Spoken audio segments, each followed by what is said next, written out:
public safety, and we go directly into finance. Amazing. Got it tabbed and ready to go. Like one of them is going. I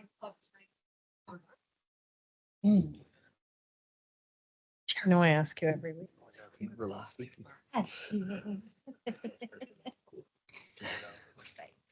Always bring up my knees were like.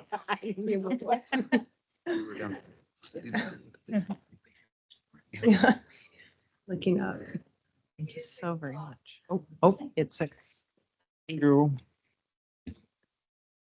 All right, let's bring the city council meeting for September 24th, 2024 to order. Please rise for the pledge of allegiance. I pledge allegiance To the flag of the United States of America and to the republic for which it stands, one nation, under God, indivisible, with liberty and justice for all. All right, Madam Clerk, would you call the roll, please? Mayor Carter, Here? Deputy Mayor Swatman, Present. Councilmember Baldwin, Present. Councilmember Davis, Present. Councilmember Fullerton, Here. Councilmember Hubler, Here. Councilmember McClymons, and Councilmember Rock. Here. I haven't heard. Anybody here? Hunting for Councilmember McClymons. I've not heard. We can excuse him later date if we like. He might pop in. Okay, we'll excuse him later. Okay. Stand by. Might show up. All right, no agenda modifications. We have a proclamation that I will now read. And make sure I get the right one. I've got several proclamations here, just the one though, right? Okay. So I'll read this now. Whereas the Bonnie Lake Lions Club is a member of Lions Club International, the world's largest service club organization with 1.4 million members in 46,000 clubs in more than 200 countries and geographical areas. And whereas the motto of Lions Club International is "We serve," and the Bonnie Lake Lions Club is a valuable service club in the community. And whereas Bonnie Lake Lions Club was founded in 2004 and is celebrating 20 years of humanitarian service. And whereas Bonnie Lake Lions Club is comprised of volunteers who dedicate their time to the betterment of our communities and aiding those in need. And whereas Bonnie Lake Lions Club has been a champion in helping combat vision impairment and blindness. With this same conviction, Lions have also been a force in providing medical care and education to help prevent hearing loss. Now, therefore, I, Terry Carter, Mayor of the City of Bonnie Lake, Washington, with the full backing and encouragement to the entirety of the Bonnie Lake City Council, on behalf of the entire city and in recognition of this important anniversary, hereby extend our congratulations and our gratitude to the Bonnie Lake Lions Club on their 20th anniversary. In witness thereof, I have hereunto set my hand and cause the seal of the city of Bonnie Lake to be affixed this 24th day of September. Thank you.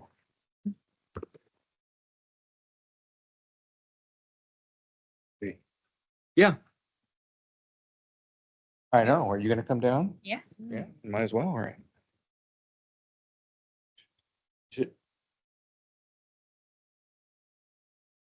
Yeah. Yeah. Tom.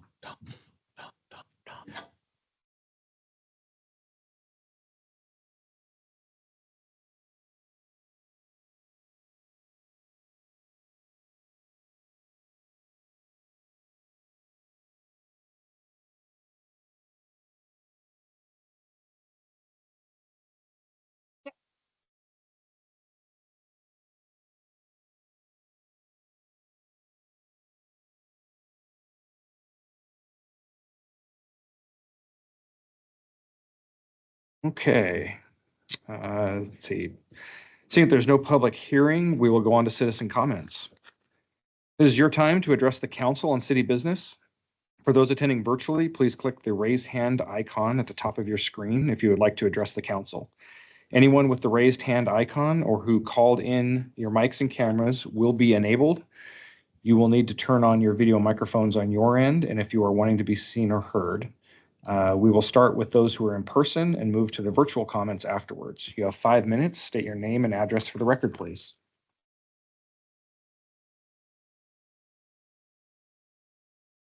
Hello, my name is Steve McCoy. I live at 16911 42nd Street, Cordy. So I'm outside of the city limits, but I drink the water. So I wanted to make some comments on the Body Lake Comprehensive Plan because the last meeting I attended, there were some, we began to present this. And so as I read through the plan and tried to look at some of the things in the very large document, I came across this plan from 1964. It is the intent of the Planning Commission and Town Council to develop a new town within the greater Puget Sound region. This town is to be well organized, have adequate play space for children, has school facilities within walking distance of small children, shopping centers at convenient places, separate pedestrian and vehicular traffic, and provide those amenities of life which makes life worth living within the town of Bonnie Lake. I grew up in Bonnie Lake. In 1964, the roads were gravel. A grader came by twice a year to fill the potholes. There were no sidewalks. And there was one school, Bonnie Lake Elementary. There was no shopping centers and there wasn't even a grocery store, never mind anything convenient. The sidewalks are still rare in Bonnie Lake and small children no longer can stand alone by themselves, let alone walk to school. And we have more shopping available now, but not near the city that I knew. It's closer to Buckley. So what makes life worth living in the town of Bonnie Lake? Well, Bonnie Lake began as a rural community.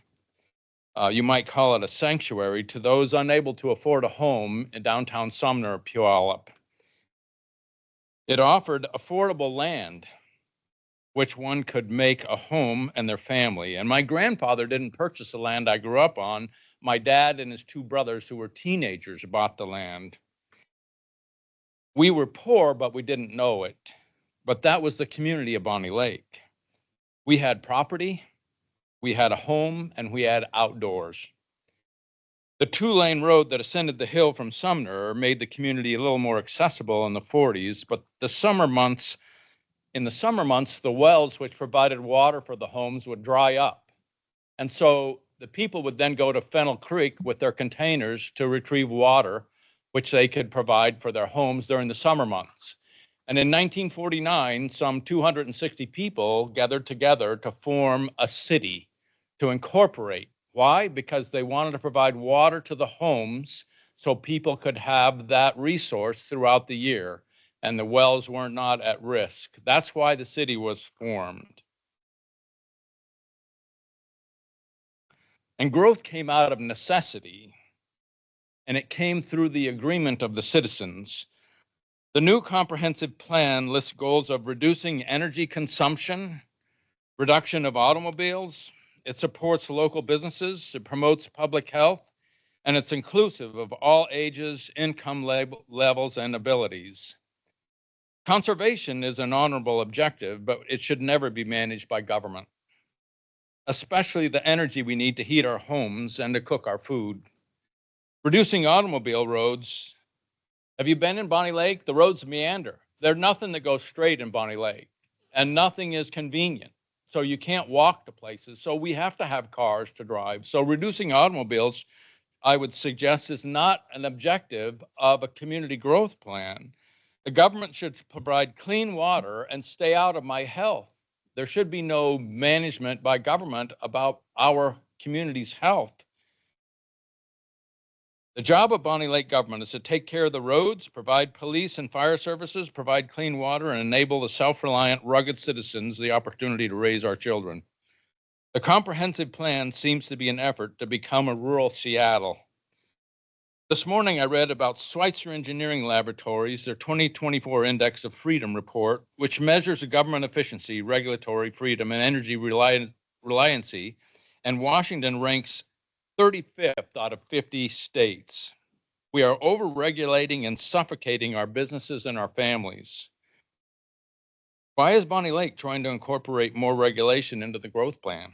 Because other cities are doing it? Because the state's telling us we have to?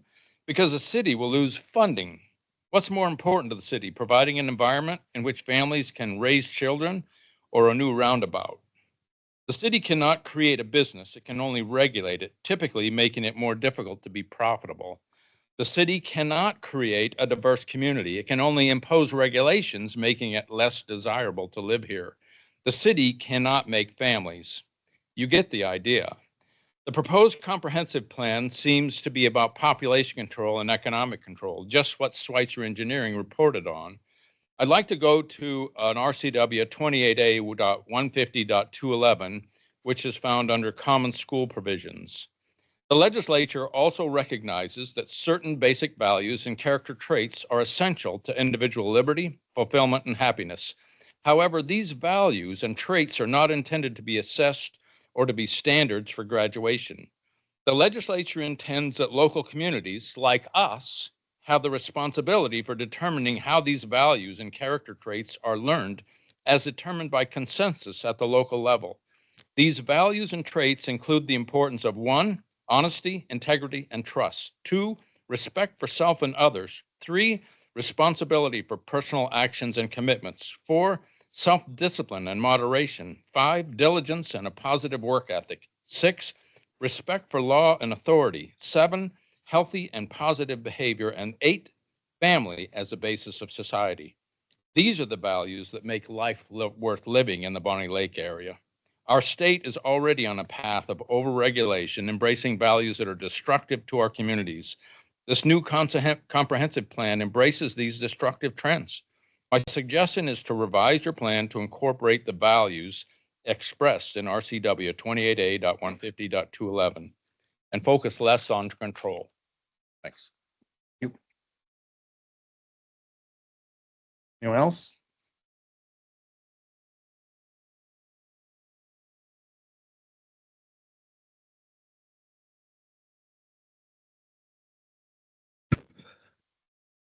Councilmember, I'm Dan Decker, past council member. I live at 204 70th Street, East Bonnie Lake, Washington. And the beat goes on. What to expect if you follow the course of the following: toxic relationships, abuse, disrespect, dishonesty, and negativity. So let's let the adventure continue. Let me be honest with you.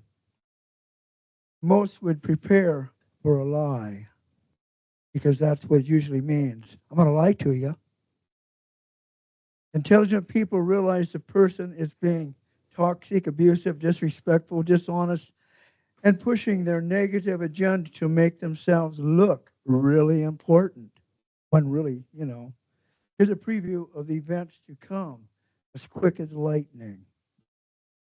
I prefer you to stop your pretentious behavior. I don't want to spill your beans concerning weatherwax, who was or was not the father, all 8 of the cities, the PTA, child stuff, and the list endless since 1993. I know everything. You think time erases all information? Now that's a wishful dream, or is that the nightmare on Elm Street? Your actions have brought great disrespect to the council. You think your actions favor you, when indeed they make you look pitiful. This is a list of events that have been noticed: passive-aggressive comments, pretending to be supportive, offering cordial support, sabotaging plans or efforts, undermining others' success, disguising manipulation as friendship, playing the victim, only being kind when it benefits you, and forging ignorance of harmful behavior. I believe that people should realize that they are not the one. I know for sure I'm not, and I'm sure that everyone has their downfall. But gee, do you have to keep on bringing it? Just do your job and be helpful, not pitiful. Thank you, council. Anyone else? Terry McCoy.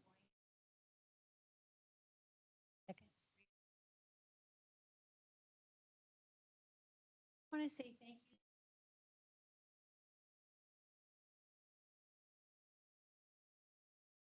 you. School trip. I want to say thank you. Very, very. Thank you. Anyone else? Okay. We'll now start those that are virtual. You have 5 minutes. State your name and address for the record, please.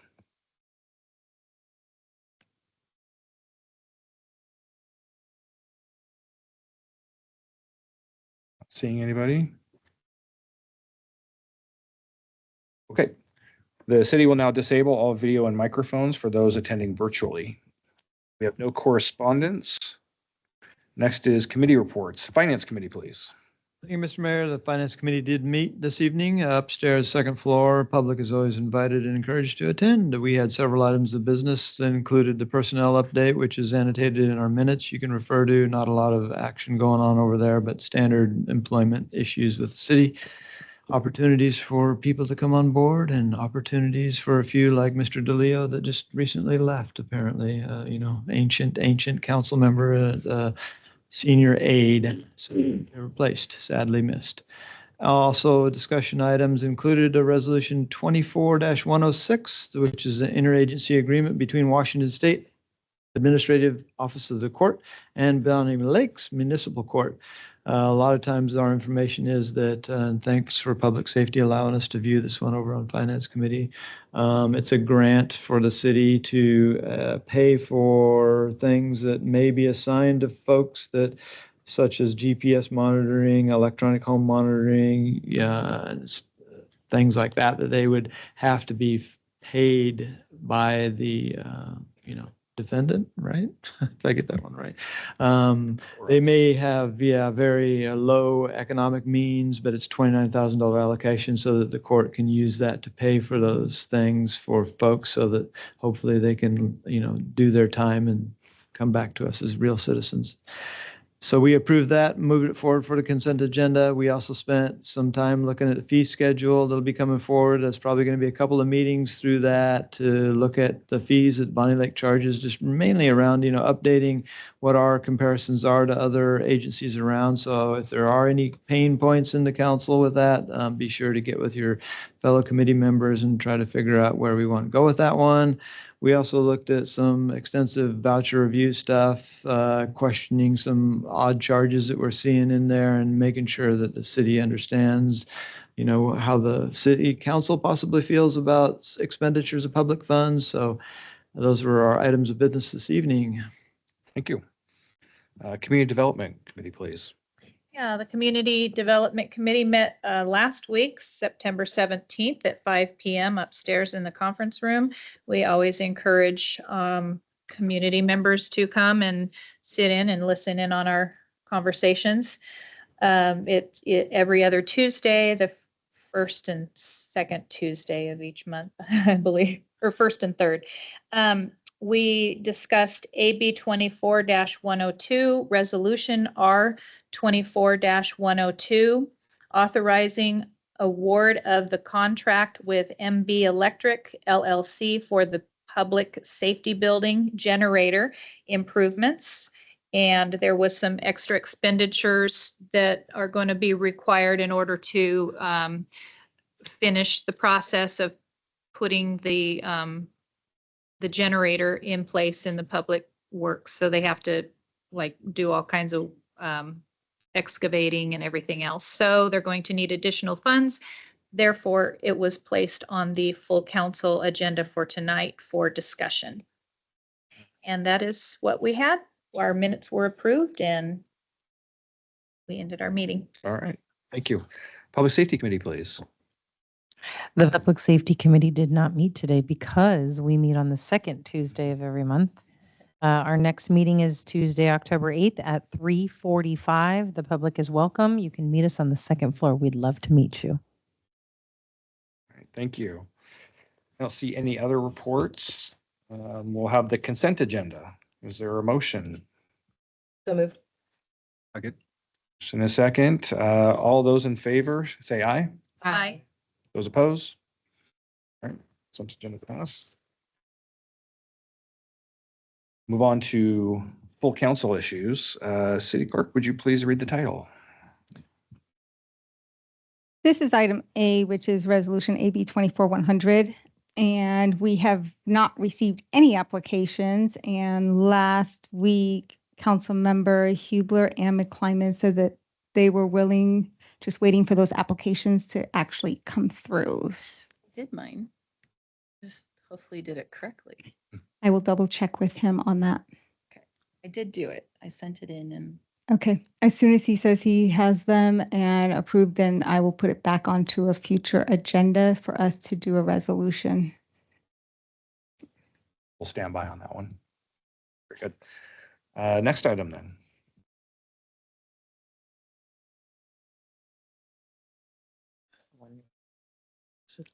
This is item B, which is resolution AB 24-102. The council motion would be to authorize award of contract with MB Electric LLC for the public safety building generator improvements. So moved. Second. Discussion? They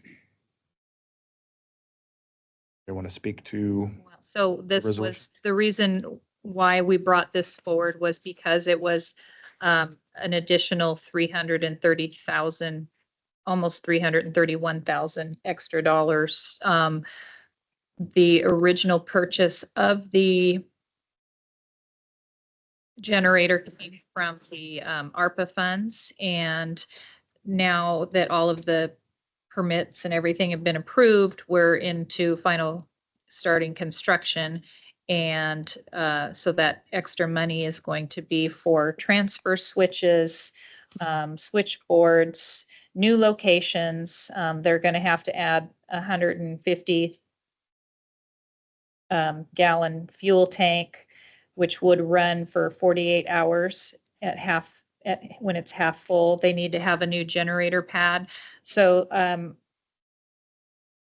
I just figured if council wanted to hear why there was the additional funds that were needed, they can't proceed without our okay. So I just thought I'd put it out there for you.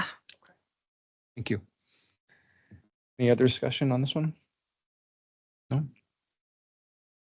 Okay. All those in favor of resolution R24-102, say aye. Aye. Those opposed? Madam Clerk, next item, please. This is item C, which is motion AB 2460. The council motion would be to direct staff to submit the August 2024 version of the community development element to the Department of Commerce and to include it in the final version of the comprehensive plan. Your motion? So moved. Second. Motion and a second. You got that? Okay. Any discussion? Does anybody want to speak to the motion? Everybody's good? Okay, no discussion. All in favor of motion M24-60, say aye. Aye. Those opposed? Very good. Mr. Uh, Mayor, we do need to have excused motion and second for Councilmember McClymonds. Thank you We for will throwing do it. that in the future. We could do that now, I suspect. I think Is this that is kind probably a of- good time because we're about to, yeah, this works. So Sure. would you like to make a Okay. motion? I'll move to excuse Councilmember McClymonds from this evening's council meeting. Okay. So moved. Motion is second. You got that? Oh, second? Okay. Aaron. We don't know. Councilmember Davis. If he's just goofing off somewhere, I'm not that excited, to, right? It wouldn't be Kelly. You made the motion. Yeah. I know, right? Unlikely. Yeah. All right, all those in favor of excusing Councilmember McClymonds, say aye. Aye. Those opposed? Nay. Always got to be one. All right, thank you. We now have, we'll adjourn for the regular council meeting and go into executive session for 20 minutes per RCW 42.30.1101I to discuss possible litigation with legal counsel with no action to follow.